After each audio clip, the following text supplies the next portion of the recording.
একটু জানাতে চাই, এটি সবারই জানা, তারেক রহমানের জন্ম বংশ পরিচয় সবারই জানা। তারপরে জানাতে চাই 1965 সালের 20 নভেম্বর তিনি জন্মগ্রহণ করেন।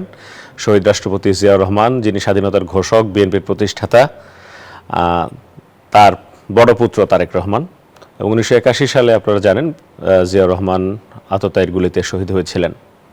আর তারেক রহমানের মা বেগম খালেদা জিয়া তিনবারের প্রধানমন্ত্রী বাংলাদেশের, সাবেক এই প্রধানমন্ত্রী, বিএনপির চেয়ারপারসন এখনও। তিনি এভারকেয়ার হাসপাতালে মুমূর্ষু অবস্থায় চিকিৎসাধীন আছেন। এ কারণেই তারেক রহমান এসে সোজা এভারকেয়ার হাসপাতালেই যাবেন আজকে। তারেক রহমানের পড়াশোনা নিয়ে যদি বলি, তিনি ঢাকা রেসিডেন্সিয়াল মডেল কলেজে মাধ্যমিক ও উচ্চ মাধ্যমিক পাশ এবং পরে ঢাকা বিশ্ববিদ্যালয়ে ভর্তি হয়েছেন।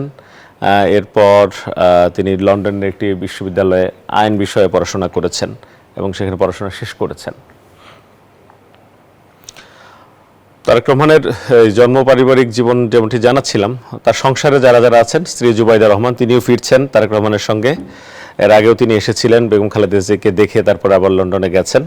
এবং জাইমা রহমান, তার একমাত্র কন্যা সন্তান, তিনিও ফিরছেন। আর তারেক রহমানের ছোট ভাই প্রয়াত আরাফাত রহমান কোকো, বেগম খালেদা জিয়া রহমান দম্পতির ছোট ছেলে, তিনি এই বিগত ফ্যাসিস্ট সরকারের আমলেই তার মৃত্যু হয়। এই হচ্ছে তারেক রহমানের পরিবারের সদস্যরা যারা যারা আছেন, ছিলেন, তাদের সম্পর্কে। তারেক রহমানের রাজনৈতিক জীবন নিয়ে একটু যদি জানাই, তিনি তৃণমূলের রাজনীতি শুরু করেছিলেন 1989 সালে। বগুড়ার গাবতলী থানা বিএনপির সাধারণ সদস্য হিসেবে রাজনীতিতে প্রবেশ করেছেন এবং 1991 এবং 2001 সালে নির্বাচনী প্রচারণায়, মানে বিএনপির নির্বাচনী প্রচারণায় গুরুত্বপূর্ণ ভূমিকা পালন করেন। এবং তিনি কেন্দ্রীয় নেতৃত্বে আসেন 2002 সালে, বিএনপির সিনিয়র যুগ্ম মহাসচিব নিযুক্ত হন এবং 2009 সালে দলের সিনিয়র ভাইস চেয়ারম্যান নির্বাচিত হন।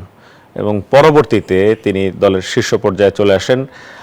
2018 সালের 8 ফেব্রুয়ারি বিএনপি চেয়ারপারসন বেগম খালেদা জিয়া যখন কারাবরণ করেন, তখন তিনি দলের ভারপ্রাপ্ত চেয়ারম্যান হিসেবে দায়িত্ব গ্রহণ করেন এবং লন্ডন থেকে ভার্চুয়ালি দল পরিচালনা করেন।